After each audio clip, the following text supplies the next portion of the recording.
My name's John Key. I was born in a place called Welland, Ontario. Anyone know where Welland, Ontario is? I honestly don't know why you're clapping for Welland, Ontario. I was actually born there in the 70s. For those of you who don't know, Welland is pretty much the whitest little city in southern Ontario. And we are literally the only Asian family in the whole region. Like, it was so bad, people would drive by my house, get out of their car and be like, there, that's where they live, right there.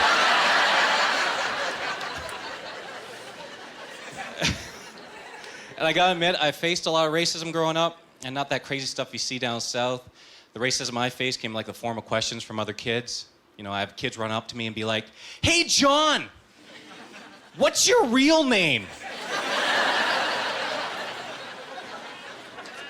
"Hey, John, ching chong, what? Did I say something in Chinese?"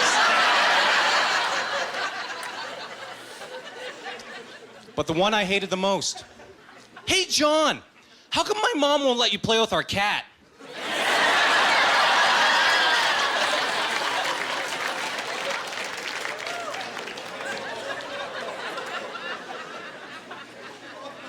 God, I hated Welland. Oh, man. I got married in 2009. Yeah, got married to the love of my life. Thank you. Thank you very much. Her name's Sujin. She's the best thing that ever happened to me, but I gotta tell you, I'm already sick of her telling me... Let me finish. I'm already sick of her telling me how easy it is to be a guy. Blah, blah, blah. It's so easy being a guy. You guys have it so easy. And I can see some of your ladies' faces right now, right? I'm not saying it's not hard being a woman. I'm not. These two things are mutually exclusive. It is hard work being a man. It is. Right, guys? It's hard work, isn't it, guys? And I get it, you know, because there are things that women can do that I can't, right? Wear heels, give birth, give head. These are things that I can't do. Right? But it is hard work being a guy. Because there are rules that we live by that you ladies have no idea about. Right? And one of the basic rules that we live by as guys is that you never want to be seen as a pussy in front of your boys. Oh yeah, this governs our lives. Like, ladies, have you ever been with your boyfriend and he's hanging out with his buddies and you're sitting there going, why the fuck is he always such an asshole when he's with his friends? It's because we live by this code. And I'll give you an example. Somebody tell me, who's more emotional in this world, men or women? Women, right? See, for a long time I thought it was women. But I've realized not that women are more emotional, it's just more socially acceptable for women to be emotional. Because a girl can have a bad day at work, get home, call her friend and be like, "Oh, Shirley, these girls in my office are so mean to me. They make me feel so stupid, like I'm a loser." And what's Shirley gonna say? "They don't know you. You're smart, you're beautiful, you're intelligent, just fuck those bitches." You know what? I could come down there and tell them what's what, because nobody talks to you like that. And you're like, "Oh my God, Shirley, you're the best friend ever." She's like, "I know, I love you. I love you too." Right? Because that's what women can do.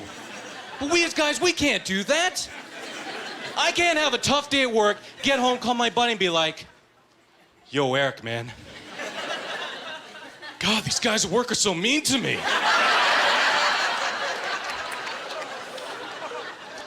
Man, they make me feel so stupid, like I don't know, like I'm a loser." Because what's my buddy Eric gonna say?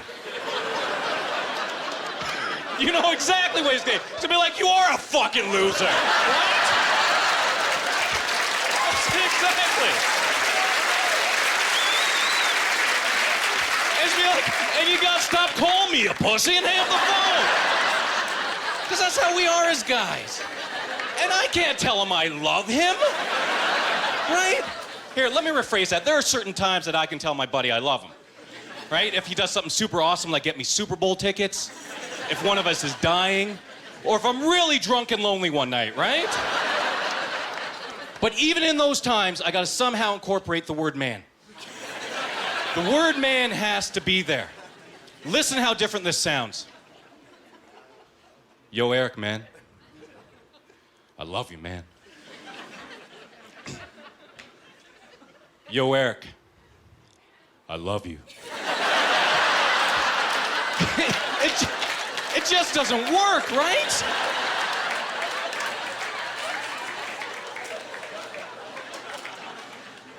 And every guy in this room knows the aisleway rule. The aisleway rule, if you're a thin aisleway, like between these chairs, or you're on a plane or a train, and you're walking up the aisleway, and you see another guy walking towards you, and you have to pass this guy, what do you do? What do you do? You turn away, right? Right? It's the ass-to-ass pass, right? Every guy knows this. You know, I turn this way. He turns this way. So when we pass each other, we pass ass to ass. But every once in a while, you get that one fucker, right? You guys know what I'm talking about. You see him coming. He acknowledged you with like a head nod. And what does he do? He gives you dick to ass. And it is the worst feeling in this world, isn't it, guys? When you're standing there helpless, and you realize that he's not turning the right way, and you start getting those butterflies in your stomach, because you know at any second you're gonna feel balls brush against your ass, right? You just want to grab and be like, you know, fucking roll.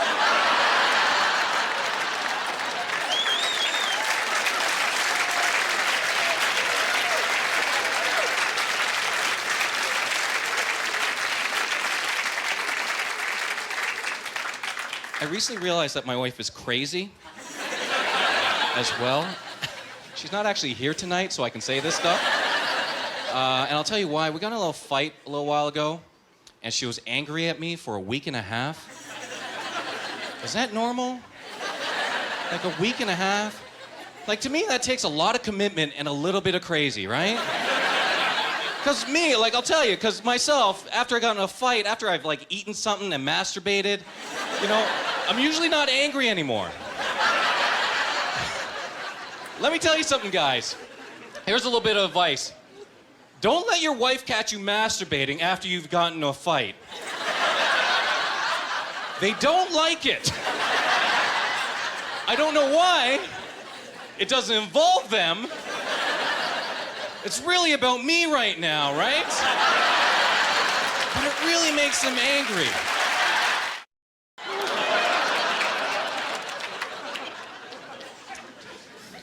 I'll tell you something. You know what? You know, I love being Canadian. I love the fact that everyone in this room at one point in their life has probably tried smoking weed. Which is funny. And I gotta tell you about the first time I ever tried smoking it. I was 21 at the time, which is late in weed years, right? It is. Like, what age do kids start smoking weed nowadays? 12? 10? Did I hear 10? Like, what kind of problems do you have at 10 that you need to... Fuck these G.I. Joes, give me some weed! Like, what are you doing at 10? Wow. No, I was 21 at the time, and I was with my girlfriend, who was white. Whatever. And we were hanging out at her place, and I don't know what kind of weed she had, but it was like that wheelchair weed. You guys know what I'm talking about? You smoke it, and you just feel handicapped, right? You're like, what the hell just hit me, right? Like, it was so strong. It's like, it was so strong, I lost all concept of time. You guys know how this is? You're sitting there going, holy crap, it's only been a minute. How's that only been a minute? Right? It felt like I was trapped in a comic book. You guys know how comic books are. You got boxes of action, but there's like no action in between. So you gotta assume something has happened from this box to this box, right? So I'd be standing there going, okay, I remember being over there. And then I remember being over there. But what the hell am I doing over here right now? Right? So I was standing in the living room with my girl, and I'm like, sweetie, I'm pretty hungry. She's like, yeah, me too. I'm like, maybe we should order some Chinese food. She's like, yeah, that's a great idea. So I get up to go use the Yellow Pages, and next thing I know, there's a knock on the door.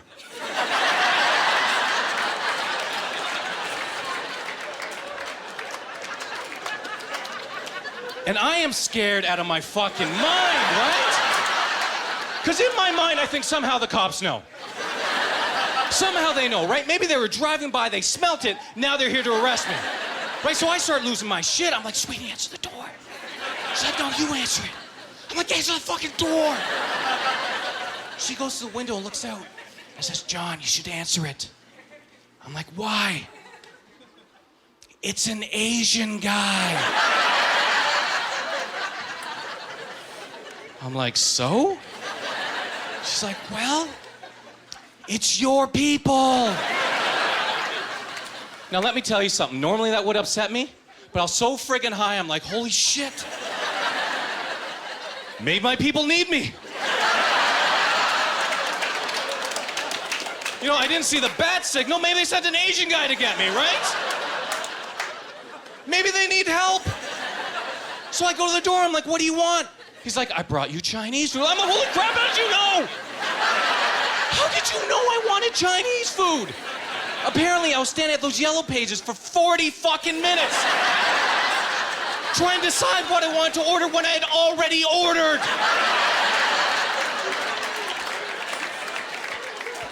Now, I didn't know this, so I thought the Chinese delivery man could read my mind. So I asked him, I'm like, how did you know? But he didn't speak English, so I asked him in Chinese. I'm like, how'd you know? You know what he says to me? You gotta stop smoking crack. So I paid the man and he left, and as I was standing there in the doorway, I'm like, holy crap, that was crazy. Because I'm Korean, I don't speak Chinese.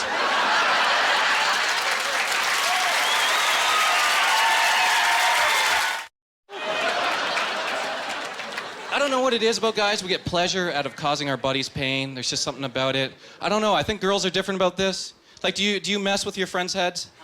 Never, right? You never had that just sitting at home one day with your roommate thinking to yourself, maybe I'll just take in the seams on all her pants. You know, she comes home one day, you're like, I don't know, maybe you're just getting fatter. No? Never crossed your mind, eh? See, I think that's a guy thing. See, women don't understand this. Like we really get pleasure out of seeing our buddies suffer. And I'll tell you a story. A while ago, my good friend Oze somehow got the passcode to my cell phone, and he decided to change my voicemail to a gay hot sex line. And that's pretty funny. Like, I can appreciate the humor there. But the problem was the only person to call me that day was my mom. Yeah, so... And I didn't pick up, so it went to voicemail, right? So I get this weird message from my mom. It's like, oh no, sorry. And I think something's wrong, right? Because my mom doesn't leave messages like that. My mom's the type of person I'll call, leave a 10-minute message, make me feel guilty about not calling her, right? The beep will happen, she'll get confused, call back, leave another 10-minute message, right? So I think something's wrong, so I call up my mom. I'm like, Mom, what's going on? She's like, John, are you in trouble? I'm like, no, I think I'm okay. John, do you need money? Like, well, yeah, I could always use money, Mom. But no, I think I'm okay. She's like, John, are you the gay? The gay, Mom? As if there's only one gay person, right, in this whole entire world, and she thinks it's some big game of tag, and for some reason I'm it right now, right? I'm like, no, Mom, I'm not the gay. But then I realized what Jose had done. I'm like, it's on. It is so on, right? Because like I was saying before, I can't be seen as a pussy. I have to get him back. So the next day, I get a friend of mine to call him up. Hi, Mr. Jose Cadogan? Yes. Is your girlfriend Miss Kasumi Anoda? Yes. We need you to come into the free health clinic.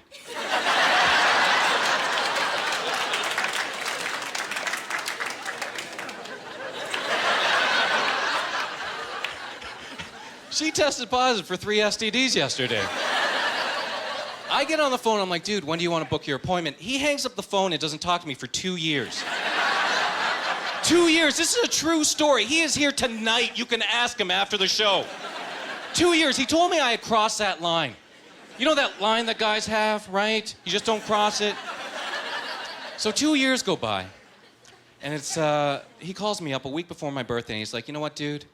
I'm gonna let bygones be bygones. I'm gonna take you out for your birthday. I'm like, thanks, man, that means a lot to me. And it really did, because I felt like a douche, right? So he takes me out for my birthday, gets me absolutely polluted drunk. I end up passing out. The next morning I wake up, there's a little note on my nightstand. It says, www.ChineseSurprise.com. I'm like, I wonder what that could be. So I go to my computer, I type in the web address, and I see pictures of myself passed out. Progressively getting more and more naked. Now, I don't know if he photoshopped this stuff in, or if they were actually there, but there was like farm animals and midgets and stuff, right? And on the last page was a picture of him, buck naked, wearing a Zorro mask, teabagging me.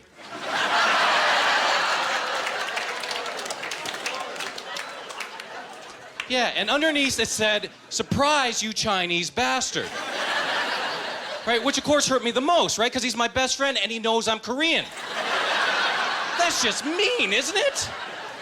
Right, so I get a call from Jose that morning. I'm like, dude, what's up? He's like, is it over? I'm like, yeah, it's over. But it's not fucking over. His birthday's a month later. I take him out to his favorite restaurant, this dirty Mexican place, this dirty, greasy Mexican place. He loves it, right? Get it loaded up on quesadillas, nachos, tacos, Corona, Corona, Corona, shot after shot after shot of tequila. Literally, I made him to like this huge piñata, right? I end up carrying him back to his apartment. He crawls into his bedroom, locks the door, and says, go home, you fucker, you're not getting me. I said, that's okay. So I grabbed my gym bag. I went to his bathroom. I put down the lid of his toilet seat. I took out my 16 rolls of duct tape. And I went to town on his toilet. His only toilet. Around and around and around his toilet. I get a call from Jose the next morning. I'm like, dude, what's up? He's like, my girlfriend says we can't hang out anymore. I'm like, really, why not? He goes, well, you bastard. I woke up this morning, I thought my ass was gonna explode. I'm like, yeah, tell me more.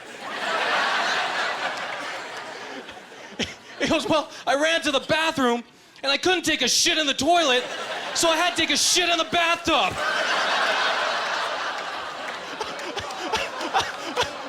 I'm like, oh my God, that's awesome. Because ladies, I don't know if you understand this, there's different levels of awesome for guys. Right? There's like finding money on the ground awesome. There's having sex with a hot girl awesome. And then there's having your buddy take a shit in a bathtub awesome. Right? That's just like a whole nother level of awesome, right? But then I realized something. I'm like, just wait 1 second. Why is your girlfriend so upset? She was taking a shower, dude. Yeah!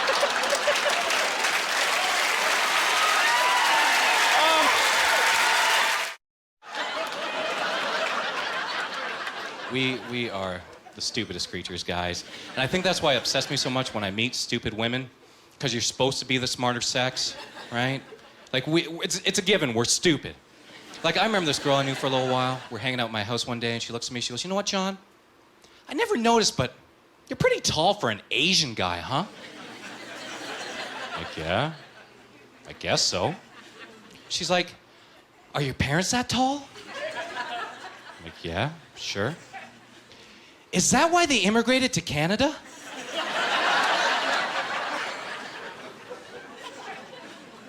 What?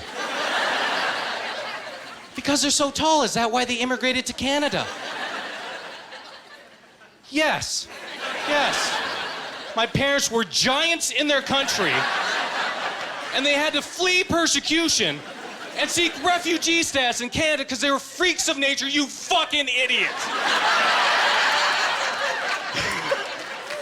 Because we as guys, as stupid as we are, we got checks and balances, right? Your buddy says something stupid, you punch him, like, smarten up. He's like, ah, crap, I should get smarter. But I guess women don't have this. Because the one that upset me the most just happened recently. This buddy of mine introduced me to this drop-dead gorgeous blonde girl. First thing out of her mouth when I meet her, yo, chink, what's up? I'm like, excuse me? She's like, no, my ex-boyfriend was Asian, it's cool. Let me tell you something, it's not cool. It's not even a cool word, right? It's not like when I see other Asian guys, I'm like, yo, chink, what's up? Right? We don't do that. So I got angry. But let me tell you something, there's no excuse good enough ever to hit a woman. So I did the only thing I could think of. I reached across the table and I grabbed her titty. Yeah. She looks at me, she's like, what the hell are you doing? I'm like, no. My ex-girlfriend was white, it's cool. You guys been fantastic. I'm John Keith.